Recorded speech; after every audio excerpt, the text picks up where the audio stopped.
Ai, ai, ai, ai, ai. Antes de eu começar a ministrar a palavra, eu quero só lembrar a vocês que nós, no dia 25 de novembro, no dia 15 de novembro, é o nosso impacto evangelístico, tá? Porque nossos folhetos não ficaram prontos, então vai ficar pronto já para o dia 25, as camisas já estão prontas. Então, no dia 1º, agora, quando nós fomos para o Renovo, eu pego as camisas com o André, e no dia 15, nós vamos estar aqui a partir das 4h30, foi isso que eu tinha marcado? 4h30, aí nós nos reunimos aqui, nos dividimos em dupla, saímos, depois nós voltamos, tá? E fazemos um lanche, aí eu dispenso os idosos, tá? Vide Dona Zilda, Reinalda e companhia. Caso elas queiram ficar, elas podem ficar. E aí depois a gente assiste o culto do Arena, que vai ser mais curto, a gente sai para a rua de novo, e aí depois voltamos para compartilhar também as nossas experiências. Eu creio particularmente que vai ser muito bom. O Bispo Francisco esteve agora no Sul, esqueci agora a cidade, Londrina, e ele se reuniu com um grupo de pastores lá, e existe um projeto para evangelizar 1 bilhão de pessoas, 1 milhão de pessoas, no Brasil até certo tempo, eu não consigo lembrar agora. Então, uma coisa que eu gostei quando eu ouvi sobre essa reunião de líderes em Londrina, é que nós estamos dentro da hora certa do relógio de Deus. Deus está queimando o nosso coração para que nós possamos sair das 4 paredes e irmos compartilhar com as pessoas desta cidade sobre Jesus. E uma coisa que é importante é você ter a convicção de que você tem uma mensagem para compartilhar se você tem uma experiência com Jesus. Jesus, quando criou um cego de nascença, e que ele entra no templo e começa a perguntar, quem fez isso? Ele falou, eu não sei quem fez, mas eu sei que eu era cego e agora vejo. Então, se você teve 1 bilhão de pessoas, 1 bilhão de pessoas até 1 bilhão de pessoas até 2033. Então, nós temos muita coisa para fazer e nós precisamos, e é um movimento, gente, nacional, é um movimento mundial. Então, nós precisamos entender que existe um movimento mundial para alcançar pessoas até 2033, 1 bilhão de pessoas. E você e eu somos aqueles que vamos fazer frente a esse desafio e alcançarmos o máximo de pessoas que nós pudermos alcançar para apressar a volta de Jesus. Porque a Bíblia fala que quando todas as nações ouvirem de Jesus, aí virá o fim. Então, nós não podemos só esperar Jesus, nós precisamos apressar Jesus. E o relógio de Deus é apressado desta forma. Posso ouvir o seu amém? Nós estamos começando uma série de palavras chamada de verdade. Nós não somos perfeitos, mas somos de verdade. E é uma coisa, pergunta para o seu irmão que está do seu lado, você é de verdade? A mensagem que Deus colocou no meu coração é até uma pergunta, não é se você é Caim ou é Abel, mas a pergunta é, eu fui muito maranhense nessa pergunta, tá, gente? Tu és fariseu ou publicano? Quero que você se pergunte, tá, Caim? Se você é fariseu ou se você é publicano. Uma coisa que você precisa, primeiro, para poder decidir quem você é na fila do pão, se você é fariseu ou se você é publicano, é entender quem eram os fariseus. Os fariseus eram um grupo religioso e político muito influente no judaísmo durante a época de Jesus. Eles não eram sacerdotes, mas eram mestres da lei, ou seja, mestres da Torá. Líderes espirituais respeitados e defensores rigorosos das leis judaicas. Eles são mencionados frequentemente no Evangelho e nos embates que eles tiveram com Jesus. Não sei se vocês já perceberam, ao ler os Evangelhos, como esse grupo religioso, tinha embate com Jesus, como esse grupo religioso era afrontado por Jesus. Então, eles faziam isso quando Jesus curava aos sábados, quando ele comia com pecadores. Lembra de Jesus na casa de Zaqueu, eles questionando como é que pode o mestre de vocês comer com pecadores. Então, quando ele comia com pecadores, quando ele ensinava com autoridade, sem depender das tradições humanas. Jesus não os criticava por obedecer à lei, mas Jesus os criticava pela hipocrisia. E aí tem um texto que eu quero ler para vocês, lá em Mateus capítulo 23, versículo de 27 a 28, e eu vou ler na Nova Almeida atualizada, que diz assim: ai de vocês, olha que Jesus fala, ai de vocês, escribas e fariseus hipócritas, porque vocês são semelhantes aos sepulcros pintados. Em algumas versões fala sepulcros caiados, aos sepulcros pintados de branco, que por fora se mostram belos, mas interiormente estão cheios de ossos de mortos e de toda podridão. Forte, hein?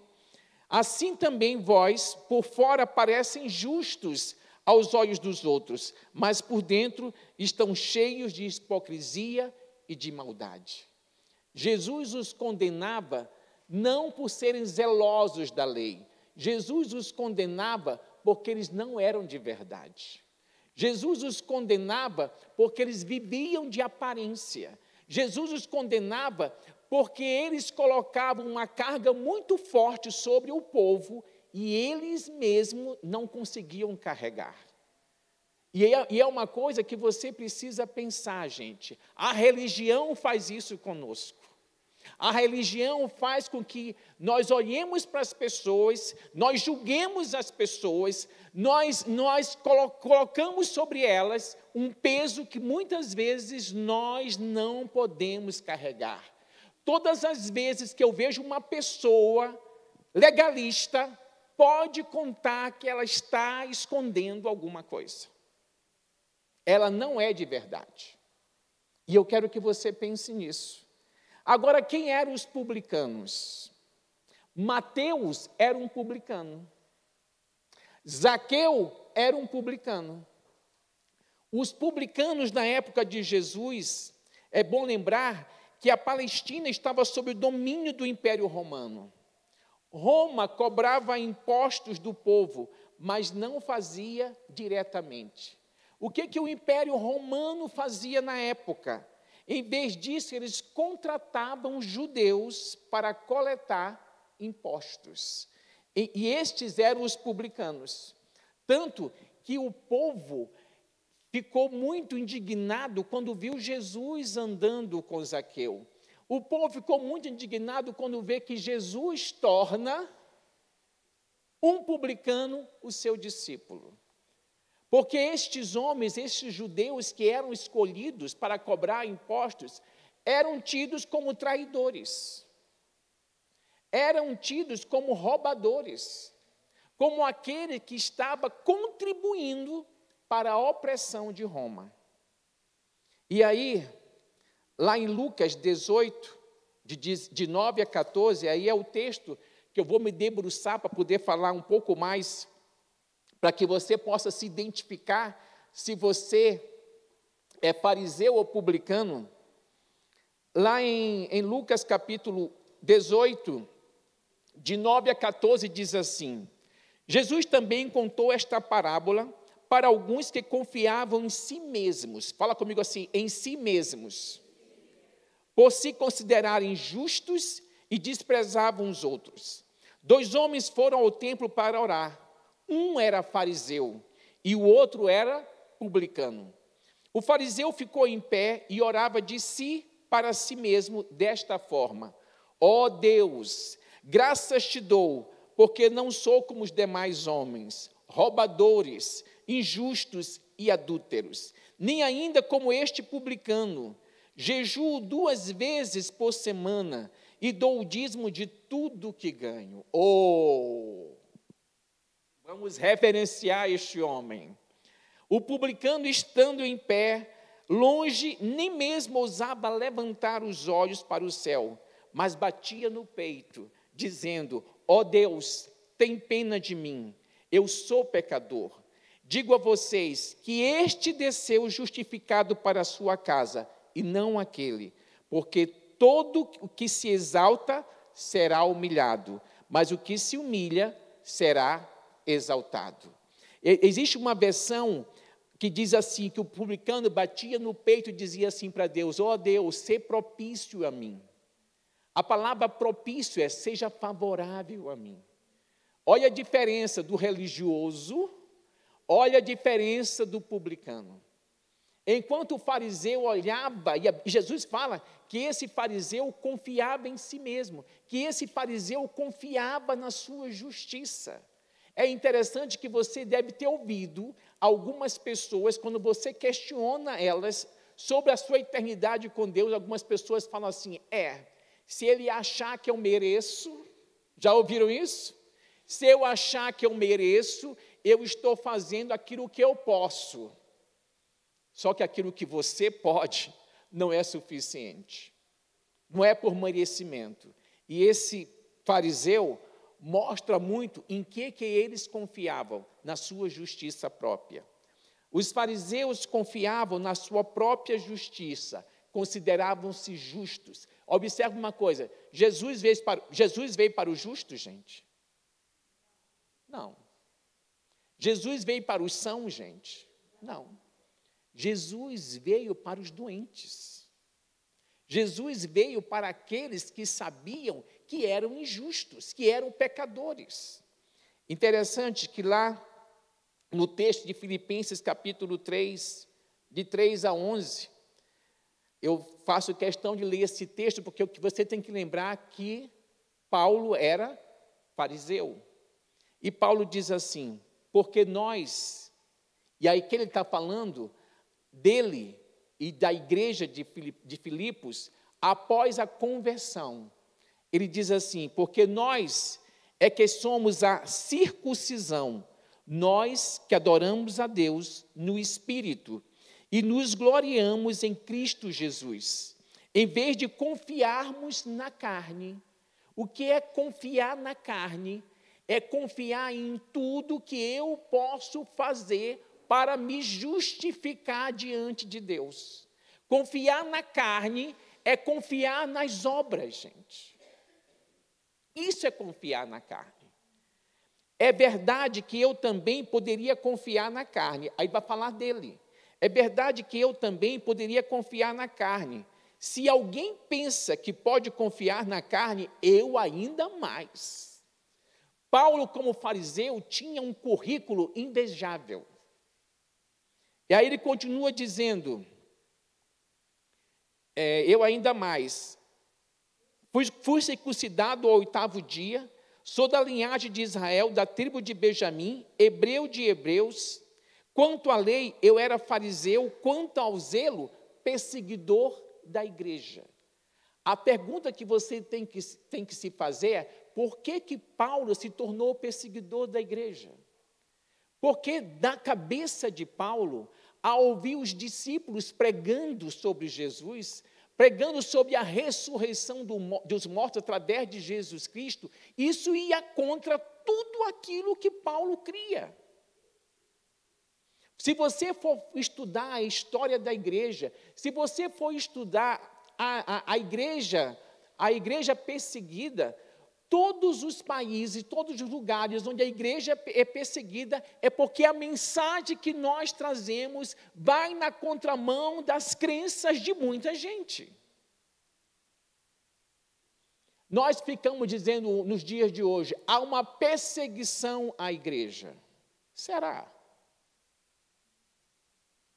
Há uma perseguição, gente, há uma posição política da igreja.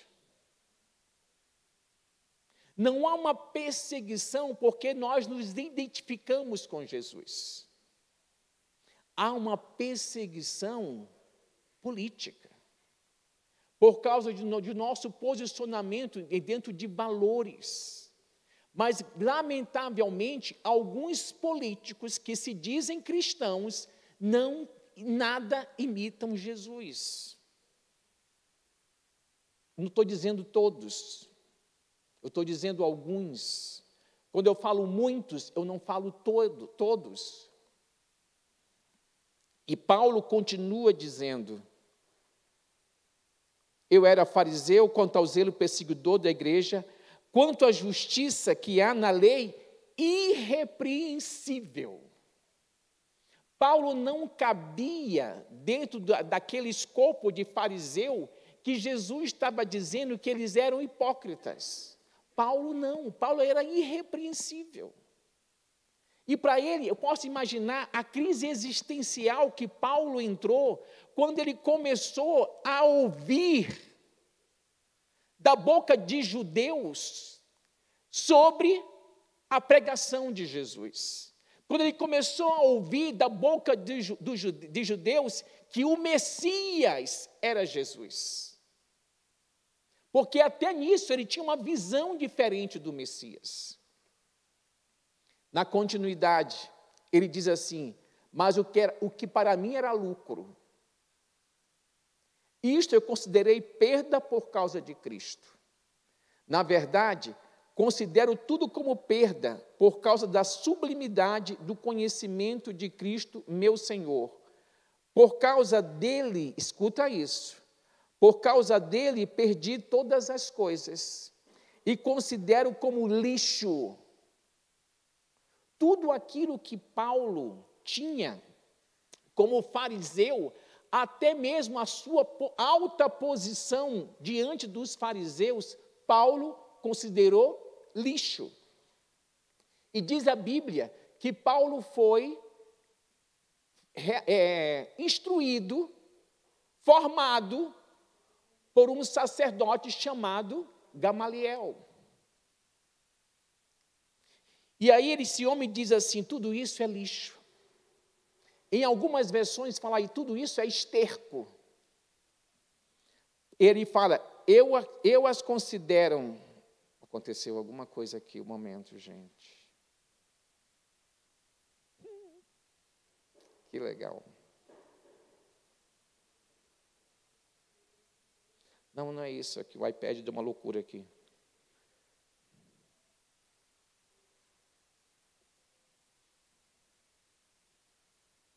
Vamos lá.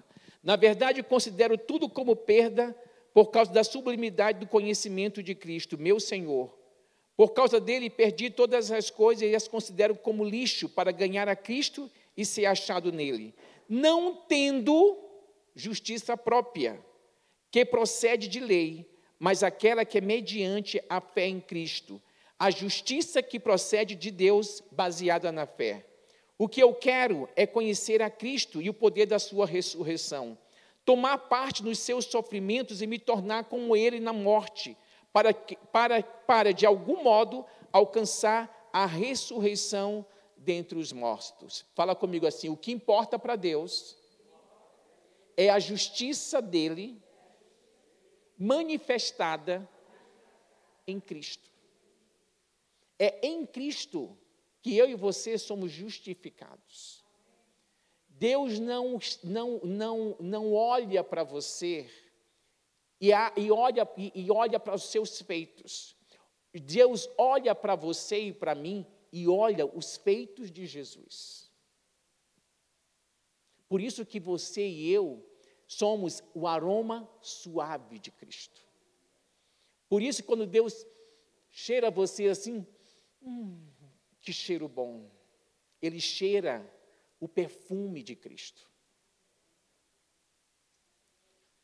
E existe um texto muito forte, que está lá em Isaías 64, 6, que fala da justiça humana. Nessa versão diz assim: todos nós somos como impuro, e todas as nossas justiças como trapo manchado de sangue. Sabe o que é isso? Sabe o que é um trapo manchado de sangue? Panos de menstruação, gente. Panos de menstruação. Para Deus, é isso que é a justiça humana. Todos nós murchamos como folha, e as nossas iniquidades nos arrastam como um vento. Você precisa entender, querido, que é a justiça de Deus em Cristo que justifica você. Não é aquilo que você faz, não é aquilo que você produz, é aquilo que você faz por meio dele. Posso ouvir o seu amém? Uma outra coisa importante que você precisa ter na mente, no seu coração: aprenda a reconhecer a sua pecaminosidade como esse publicano. Alguns de nós precisamos entender que nós não podemos andar de mão dadas com o pecado. Uma vez que você está em Cristo, o pecado precisa ser um acidente e não um ato contínuo. E hoje na igreja presente, existem muitos pecados de imoralidade. Eu estava conversando esses dias com um jovem, e eu perguntei para ele: você já ouviu falar de Paul Washer? Ele falou: não. Paul Washer é um pregador do Evangelho que ele diz o seguinte: se você não tem condições de sustentar uma casa, não namore. Sabe por quê, queridos? Porque muitos jovens começam a namorar muito cedo. Sabe qual é o final disso? Cama. Porque a intimidade aumenta demais. E eu falei para esse jovem que eu e a Ana conhecemos alguns estudantes, tem um caso específico, que eles se convertem, eles se conhecem, eram estudantes da Unicamp. Os dois vieram de vidas, de relacionamentos muito ruins, e eles tomam uma decisão, os dois: nós não vamos ter nenhum contato físico, nós não vamos nos beijar na boca enquanto nós não casarmos. Parece radical, né? Mas eles sabiam que muita intimidade física ia levar eles para os mesmos caminhos que eles tinham andado. Não consigo lembrar o nome deles. Só sei que o nome dela era Priscila. E aí, aonde que eles se beijaram pela primeira vez? No altar. No altar. Não existe esse padrão mais no meio da juventude cristã. Não existe. E isso me assusta. Lembro de uma outra pessoa que eu conheci na Sara da Barra, um homem grandão, forte, bonito. Este homem, quando se converte, ele vinha de uma vida também muito terrível. E quando ele se converte, ele fala para si mesmo: sexo só depois que eu casar. Quando você tem uma experiência profunda com Deus, você precisa entender, querido, que não tem como eu andar de mão dada com o pecado.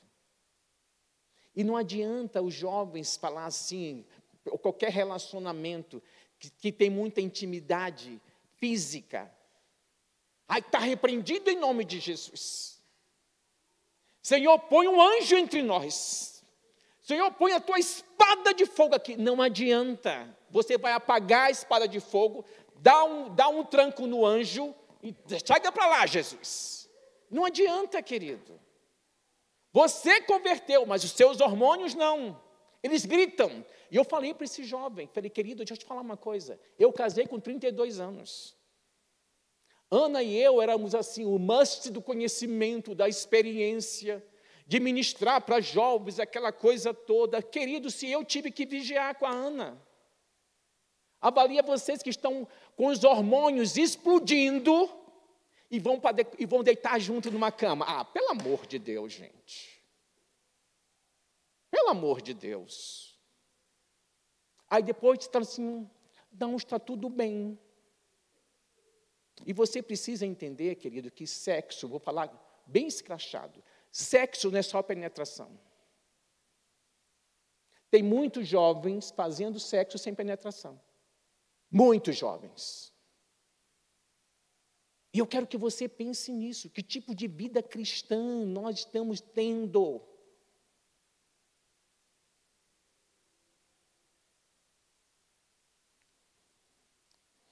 Aprenda a reconhecer a sua pecaminosidade como esse publicano.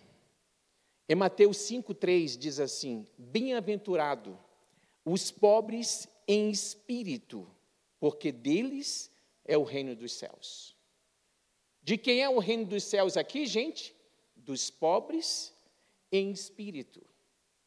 Uma expressão que muitas vezes alguns de nós usamos errada. Fulano de tal é um pobre de espírito. Antes fosse. Pobre de espírito, querido, significa reconhecer que não somos autossuficientes. Isso é um pobre de espírito. Pobre de espírito é aquele que reconhece a sua necessidade de Deus. Pobre de espírito é aquele que como esse publicano, batia no peito e dizia assim: Senhor, tem pena de mim, porque eu sou pecador. Pobre de espírito não é aquele que porta seu pé em cima da sua justiça própria e diz assim: eu sou melhor do que você. Está pensando o quê? É alguém que reconhece que não é suficiente. É aquele que admite que dependemos da graça e da misericórdia de Deus. Isso é um pobre de espírito. É aquele que sabe que sem Jesus, que sem Deus, ele não é nada. Esse é um pobre de espírito. E eu quero saber, meu querido, se você é uma pessoa pobre de espírito, se você é aquele que reconhece que só em Jesus que você tem suficiência, que Jesus é a suficiência. Se você é aquele que reconhece que sem Ele você não pode, nada versus nada. Eu tenho falado para a Ana, depois de cada atendimento que eu faço, eu falo assim para a Ana: Ana, eu tenho quase que a plena convicção que Deus está me dando uma palavra de conhecimento para as pessoas. Esse dia eu fui atender um cara, quando eu terminei, ele falou assim, eu falei uma coisa para ele assim: Washington, espera lá, isso é incrível. Eu falei: o que é incrível? Caraca, Washington, eu vinha para o trabalho, conversando com Deus sobre essa dificuldade da minha vida, e de repente você toca no assunto, e eu aqui: Senhor, muito obrigado. Querido, quando você está cheio de Deus, tudo que você faz, Deus se manifesta. Deus se manifesta. Ainda falando sobre essa questão de ser pobre de espírito, abre lá 1 Coríntios capítulo 1, de 26 a 31. 1 Coríntios capítulo 1, de 26 a 31. Paulo está falando aqui para uma igreja, lembre-se disso. Paulo está falando aqui de quem nós éramos antes e da maneira como nós fomos chamados por Deus. Irmãos, considere a vocação de vocês. Não foram chamados muitos sábios segundo a carne, nem muitos poderosos, nem muitos de nobre nascimento. Pelo contrário, Deus escolheu as coisas loucas do mundo para envergonhar os sábios e escolheu as coisas fracas do mundo para envergonhar os fortes. Fala assim comigo: eu sou essa coisa louca, essa coisa fraca que Deus escolheu. Deus não escolheu poderosos, Deus não escolheu gente com pedigree.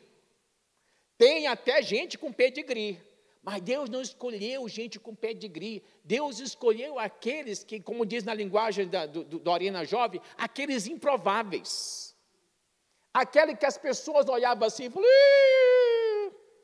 desse mato, como é que é aquele ditado popular? Desse mato não sai coelho. E aí você descobre que do mato saiu muito coelho.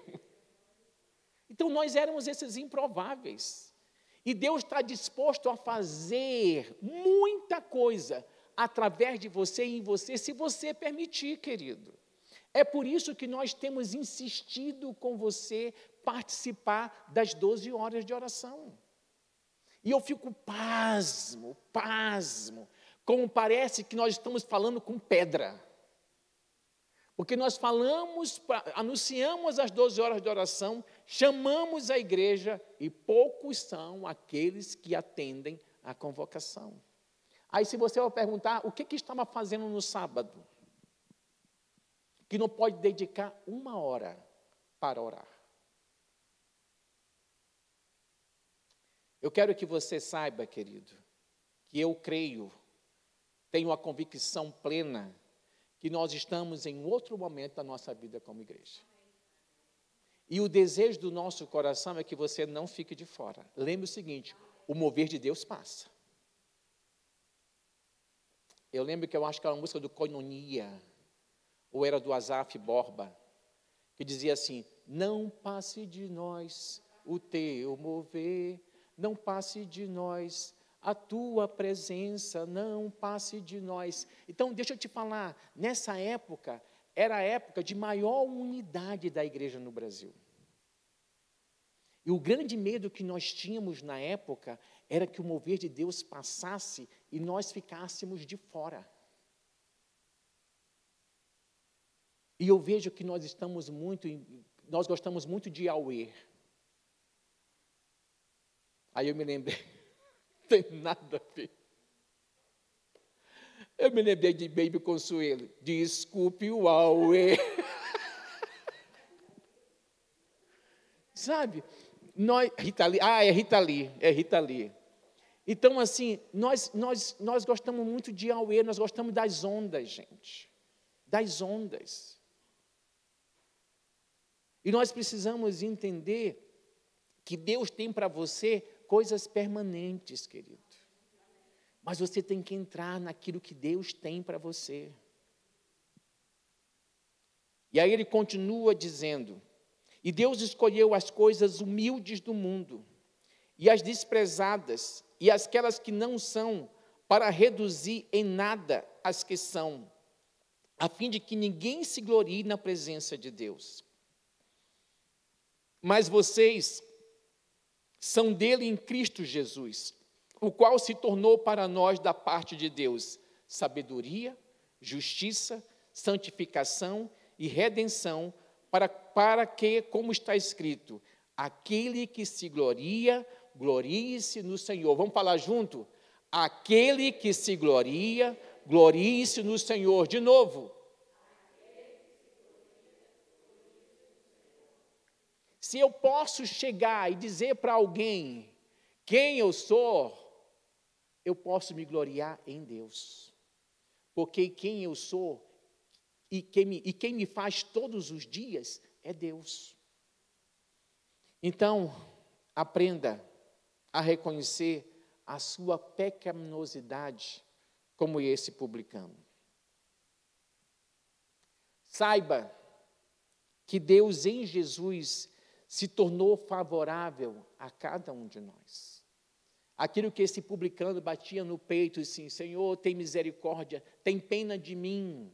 Numa outra versão fala, Senhor, sê propício a mim. Sabe o que quer dizer que Deus é favorável? Que Deus está atento, que Deus está com a sua mão estendida. Há trocentos anos atrás, que faz muito tempo que eu não ando no meio de igrejas pentecostais, mas há muito tempo atrás, quando eu me converti, era uma tradição para alguns pentecostais dizer assim, aí eu pequei e Deus virou o rosto. Da onde veio esse conhecimento teológico tão profundo? Deus virou o rosto. Aí eu pergunto,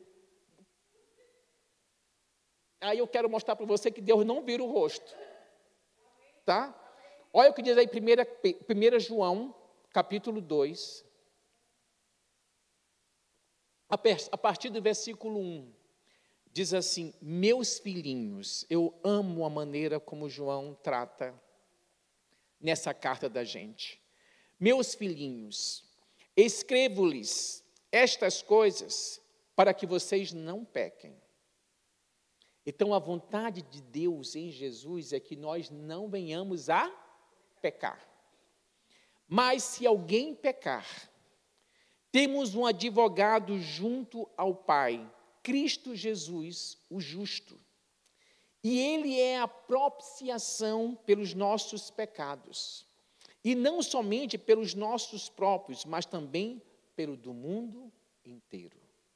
Ou seja, Deus em Jesus se tornou favorável ao mundo inteiro.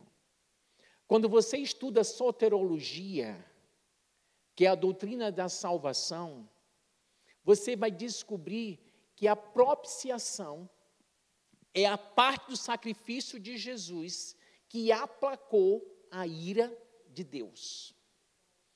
Porque você precisa entender, quando o homem peca, o que a justiça de Deus dizia? O homem tem que morrer. Porque Deus disse para o homem que no dia que ele comesse daquele fruto, ele morreria. Então, quando o homem peca, a justiça de Deus dizia assim: o homem tem que morrer. Nós nos tornamos seres repulsivos para Deus. Deus não conseguia mais andar conosco, porque a sua santidade nos repelia. Todos os sacrifícios, gente, da lei judaica, todos aqueles sacrifícios de cordeiro, todo aquele ritual que o sacerdote fazia de aspergir o sangue, tudo aquilo lá figurava que um cordeiro tinha que morrer, uma pessoa tinha que morrer para satisfazer a justiça de Deus. Quando Jesus morre na cruz, quando Jesus derrama o seu sangue na cruz, ali a justiça de Deus é satisfeita. Lembre-se que quando João Batista olha para Jesus, ele fala para os seus discípulos: eis o Cordeiro de Deus que tira o pecado do mundo. Jesus é o Cordeiro perfeito que foi sacrificado para satisfazer a justiça de Deus. É por isso que Paulo fala lá em Coríntios: aquele que não conheceu o pecado, ele se fez pecado por nós, para que nele fôssemos feito justiça de Deus. Então, em Jesus eu sou feito, você é feito justiça de Deus. Por isso que Paulo escreve em Romanos capítulo 8, versículo 1, e diz: nenhuma condenação há para aquele que está em Cristo Jesus. Nenhuma. É por isso, querido e querida, que Deus não vira o rosto. Porque Ele não olha para você diretamente. Ele olha para você pelo filtro do sangue de Jesus. Posso ouvir o seu amém? É por isso que todo o tempo você é aceitável. É por isso que 1 João fala assim: meus filhos, não pequem. Mas se vocês pecarem, lembrem que vocês têm um advogado. Que Ele é Jesus Cristo o justo. Ah, estou sem pecado, estou em Deus. Estou em pecado, corro para Deus. Porque o sentimento que eu e você carregamos quando cometemos o pecado é o mesmo sentimento que Adão carregava. Quando Adão e Eva pecam, o que eles fazem? Se escondem de Deus. Por medo. Por medo. Porque eles sabiam que eles tinham pisado na bola. E nós temos que lutar contra esse sentimento. E João, quando ele escreve aqui, é justamente para treinar o povo a lutar contra esse sentimento pelo entendimento do que Jesus fez. Se alguém pode mudar o seu desejo, o seu amor, a sua vida, em relação ao pecado, esse alguém é Deus em Jesus. Entende isso? Existe um texto, é porque eu não... Agora, para pensar, é um texto que está lá em Hebreus. Espera, me dá só um minutinho e ver se eu acho aqui. Fala que nós não temos um sacerdote que não pode se compadecer da nossa fraqueza.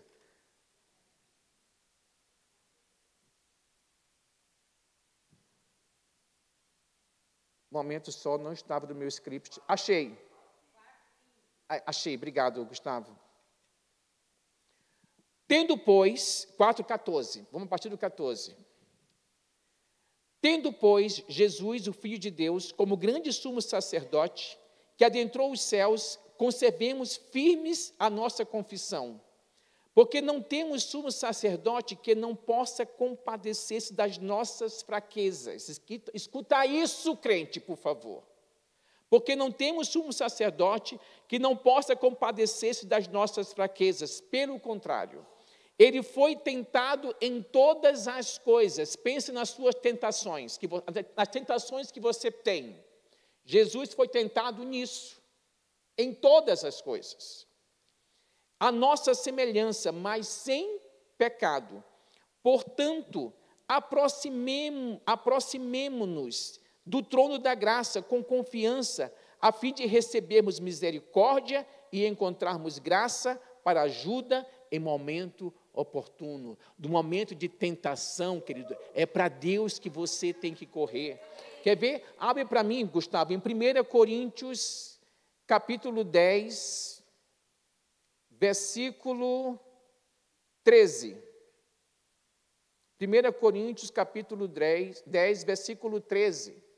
Diz assim: não sobreveio a vocês nenhuma tentação que não fosse humana, mas Deus é fiel e não permitirá que vocês sejam tentados além do que podem suportar. Pelo contrário, juntamente com a tentação, proverá livramento para que vocês a possam suportar. Nunca diga assim: eu fui tentado além das minhas forças. Mentira, engano da sua carne e do diabo.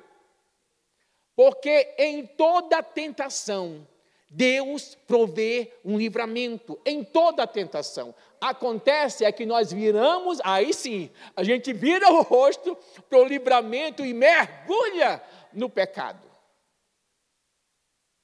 Quero ler mais um texto. Tiago,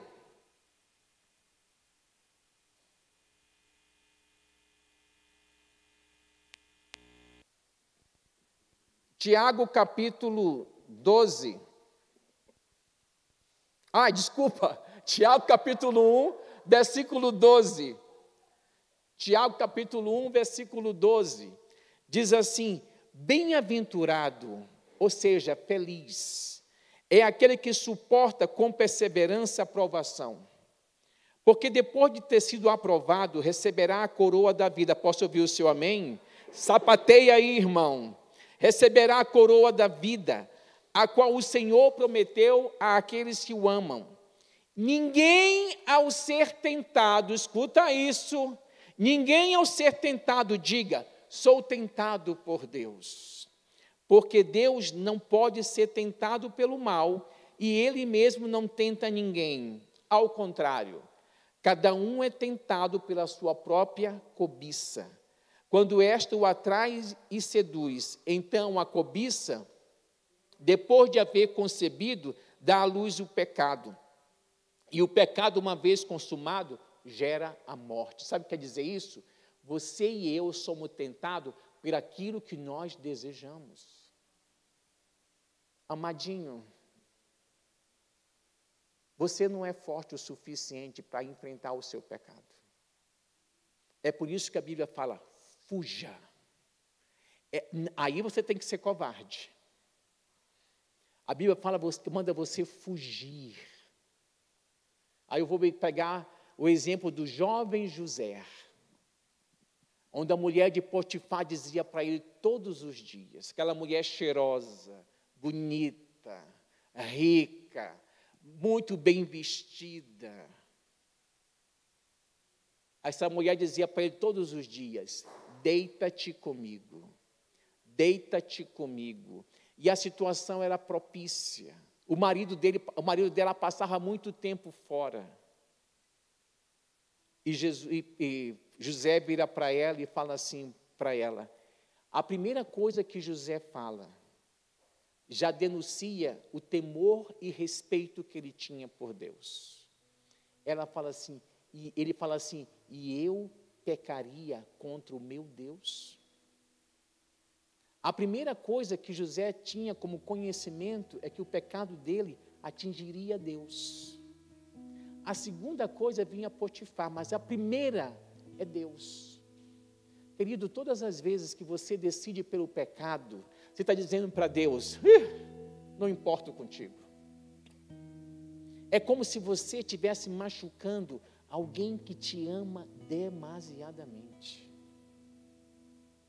Ontem o Aurimar estava comentando sobre a leitura bíblica dele. Ele falou assim: pastor, Deus é muito paciente com a gente. Eu falei: extremamente. Eu quero que você possa decidir nessa manhã não ser Caim. Eu quero que você nessa manhã possa decidir ser como esse publicano, pobre de espírito, que reconhece a sua necessidade de Deus, que pede para Deus e sabe, tem um conhecimento de que Deus é favorável, e que Deus está aqui. Ele veio em Jesus para andar contigo e comigo de mãos dadas. Fique de pé.